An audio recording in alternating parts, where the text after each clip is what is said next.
What's going on, guys? Welcome to FALhunter. My name's Chris. This is Tom, and we got Trout over here doing his thing again. So today we're going to be talking about how to hunt a refuge. Yep.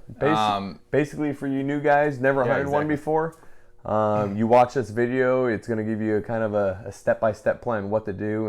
And this is hunting a refuge here in California, our home state. Yep. I know it varies state to state, but kind of the basic rundown of a refuge here in California. Both our state and federal refuges are open Wednesday, Saturday, and Sunday. Yep.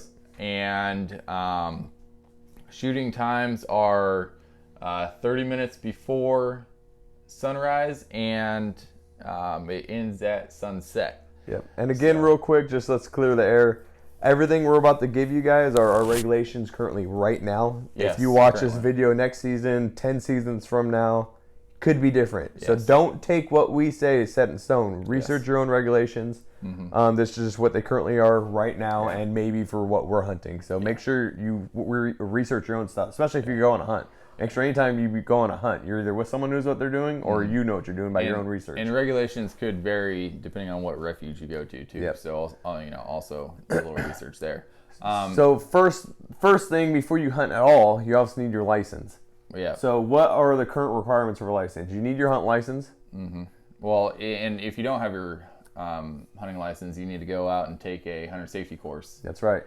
So you're going to need a hunter safety course. And then you can get your license. Then you could get your license. And what are the minimum? What do you need for the hunt waterfowl in California? You need your hunt license. Yes, you need a California duck stamp, and you also need a federal migratory game bird stamp. Yep. So make sure you have all those before you go hunting. And then when you go to a refuge, you also need your harvest information. Yes, the harvest information as well. Those are all required. Yeah. And then you make sure you have every one of those. Yeah. And then before that, before you go to a refuge, you guys need the what is it? Type You need a Type A wildlife pass. And there's multiple options. I think there's a day pass, there's a 2-day pass, and one day, a 2-day. Exactly. 1 day, 2-day, or a season-long pass. And each one gets cheaper. The 2-day is cheaper than the 1 day, and the season is by far the cheapest if you plan. I do your own work. Well, I think it's somewhere around 6 to 8 hunts. You do the math. Yeah. I mean, if you plan on hunting a refuge more than 6 or 8 times, I forget what it is, look at it, then it pays for itself. Yeah. So that's where the break even is. So just make sure you know before, because they're expensive. I think they're $25 for a day.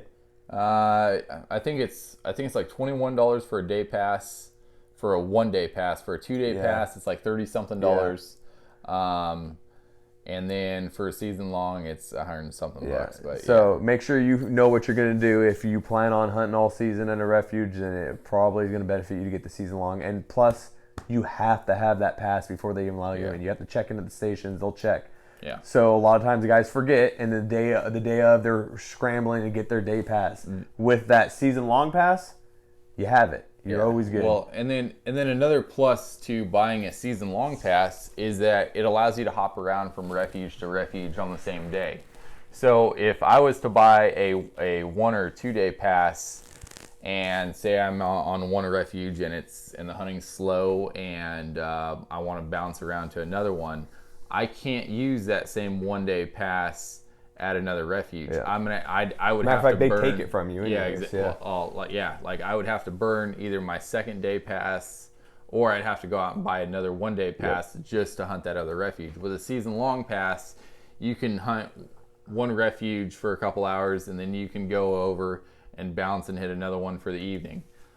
So it's very nice. It's very convenient. So after you have your license, your stamps, and your pass, you need to gain access to that refuge by multiple ways. Yeah. There's your reservations, which are online. We'll show you that here in just a few seconds. Mm-hmm. Which we're actually here. I'm gonna walk you guys through it right now. So we're gonna bring you to the website. All right, guys. For you to get your reservations, you're gonna have to go to wildlife.ca.gov. I hope you're a member already. If not, then you're going to need to sign up for that. You're going to click on license and permits, online sales, type in your information here, and then that will bring you to another option where you type in your state ID or Go ID. All right, so once you log in, you're going to go to purchase licenses, and then once you get the purchase licenses, it's going to bring you to this page. Once you get to this page, you click hunting on this corner right here. Once you click hunting, they'll bring up an application. We're out of season right now, so I actually can't show you all the way, but this will get you most of the way. You'll go on this corner and then you scroll down, and there'll be a little button right here that says add under, it'll be multi-choice application hunt for a refuge or something. You'll click add, and that will bring you to another page which will show you all the refuges. You'll click on the refuge that you're interested in, and then it'll bring you a calendar of all the dates that they're open. You'll just click add on each date that you want to do. If you just want one, you'll click add, and then you'll have to get back out of there, and you'll go to purchase, and then you hit checkout right underneath here, and then you obviously just pay for that. I believe they draw 1 to 2 weeks ahead of time, depending on the season. I think opener they do it 2 weeks ahead, and after that it's 1 week ahead of time. They'll let you know. You'll sign back in all the time. You could check your calendar, and it will show you if you were drawn or not. You also receive a email and a letter in the mail if you got drawn. Okay, and then after you put your draw in, say for the reservation, say you didn't get drawn. Do I have any other options? Yeah. So you can go down the night before and you can put in for the lottery, and depending on the refuge, some check stations allow you to apply for multiple wildlife areas. Other ones are area specific. So again, it just depends on where you go. But yes, so for the lottery, you put in the night before. You go down and you are issued a number, and then at either 8 or 9 o'clock, depending on where you're at, they do a random computerized draw. And then they post the results up, and you see where you place as far as a lottery number goes. Okay. And again, it can be a hassle at times because you do have to go down there the night before to put in, but it allows you to get on the refuge quicker than your third choice, which will be a sweat line. Which is a sweat line. So say the other two failed, no reservations, no lotto. You're still not out. And and that's the one good thing about California is we have refuges. We have a lot of them. Mm-hmm. So your third option is going to be a sweat line. Now you just got to get there early, get there whenever. And there's going to be a separate line for the sweat liners. You're going to get in line and you're just going to wait. So the first ones called are the people with a reservation, yep. And then it goes lottery. And we're talking at the check stand. The check stand, when you meet in the morning, they're going to go on and they'll call, all right, all reservations, and the reservation, they'll start calling by number. Reservation number 1, number 2. They'll pick where they want to go. If they want to go free roam, if they want to pick blind number 1, 2, 3, whatever. They'll go through all the reservations that showed up. After they pick them, the lottos, they're going to say, okay, now what do you want? Lotto number 1. Yeah. They're going to pick what they want, what's left over, or if they're all going to free roam it. Yeah. Once they get past them, whatever their quota is for the max that refuge could hold, they could bump into. It's a very good chance, especially like opening weekend or like really popular storm days, to where the refuge fills up in the lottery.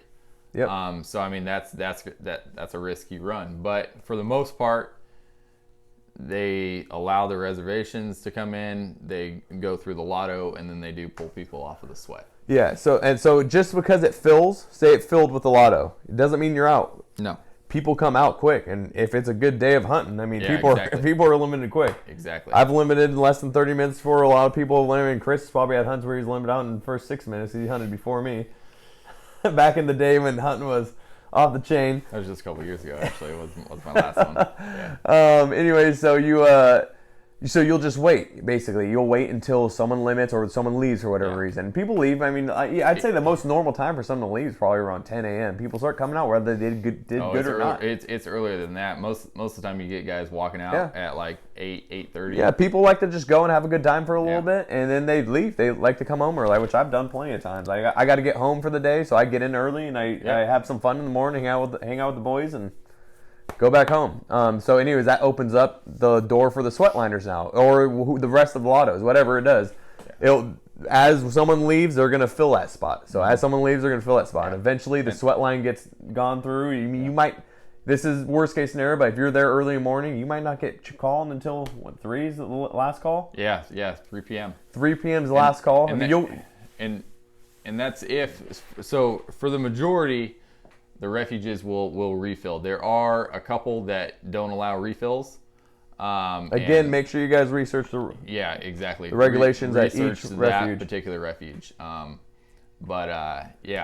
for the most part, yes. As long as you get onto the refuge before 3 p.m., you're good. You're golden. Yeah, so you could close it down. Yeah. So those are your options. That's the only way you're getting onto a refuge, and they're not always full. We're not saying this is. I've walked onto plenty of refuge with no lotto, no reservation, and walked in the sweat line and literally walked first thing in the morning. Just no one showed up that morning. And you get right in. And now that's not always the case, but that is the case sometimes as well. So don't plan on you're out if you don't get your reservation or your lotto. Yeah. Go get in their sweat line. You get in an afternoon hunt for sure. Show up at 8 o'clock and wait in line for a while and just get in. Have fun. It's all about having fun. Just plan on hanging out in your car with your buddies for a while and having fun in the car. So anyways, let's say one of those 3 were successful for you. You got your reservation, you got your lotto, or you got your sweat line, but you're going in. So you're going to check in first at the check station. So you're checking in, and they'll give you a list of what's open, if there's anything open.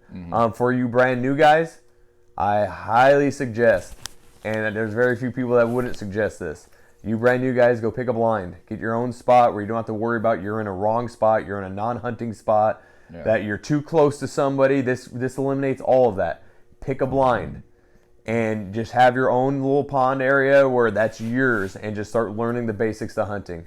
Now, that's best case scenario. Obviously, maybe a blind's not open. Then do what you can do. Get out there and have fun. Yeah. But for the most part, if there is a blind open, pick a blind and go learn the basics from the blind. So after you pick your spot, as far as where you want to go, whether it's free roam or blind or whatever, they're going to give you, the people at the check station are going to give you a card.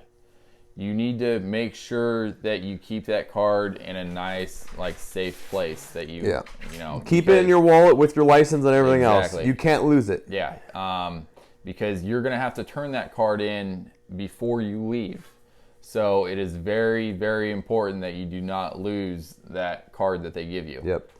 And make sure also when you're in the check station, especially this video is designed for the new guy, so this is pertaining to you guys. Grab a map. Make sure you grab a map. That's going to show you what parking lot to go to. The easiest walk to your blind. That's going to show you where everything is. They have every blind or every check-in station at every refuge.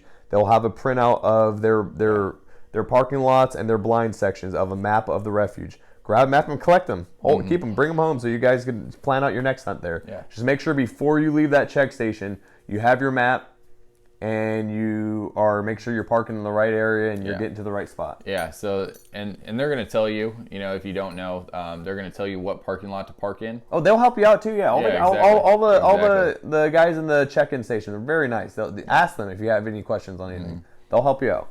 And if you guys want to save yourself a step or whatever, you can go on to the Fish and Game website and you can print off hunt maps of the refuge that you're going to so that you already have it.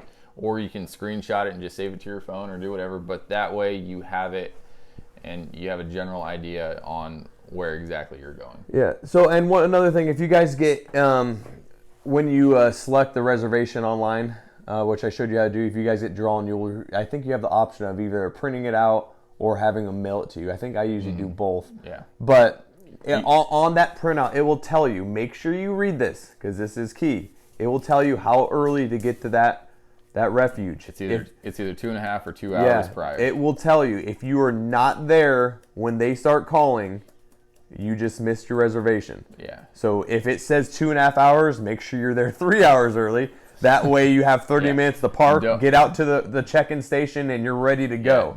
Don't if you guys are an hour late, don't show up to the check station expecting to, I had number 4 reservation. Everybody should just wait for me. No, that's not how it happens. Yeah, they're blowing right past you. You need to be there when they call the numbers. And have a plan ahead of, especially if you're a reservation number 1.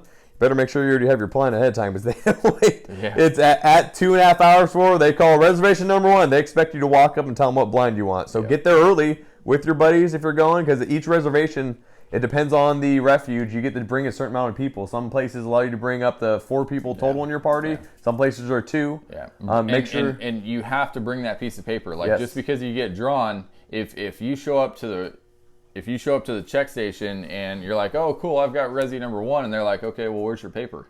Yeah. You're not resi number 1. Yeah. Well, I don't have it. Well, sorry. Yeah.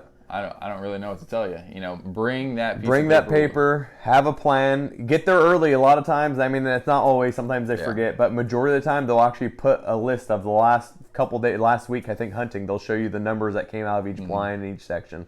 That could help you decide where you want to hunt, or it might not. But anyways, make sure if you're low on the reservation, you get there enough time to settle, park, walk up, get a plan of where you want to hunt, and make sure you execute that.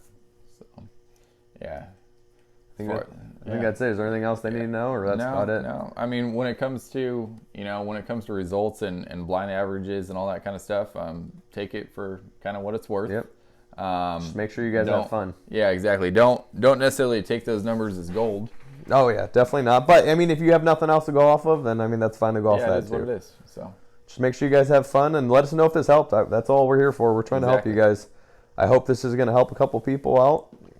If it is, please share us. Tell people about us. Tell people to subscribe. Subscribe yourselves and let other people know. We're here just trying to help the new guy. Trying to help everybody, actually. Yeah. So. Or if you guys have questions in general, just hunting the refuge, like saying, hey, Chris, or whatever, I need help with this. Please drop us a comment down below, and we will either go into further detail or whatever on whatever your question is. Hey guys, Tom here with FALhunter. I just wanted to say thanks for watching this video.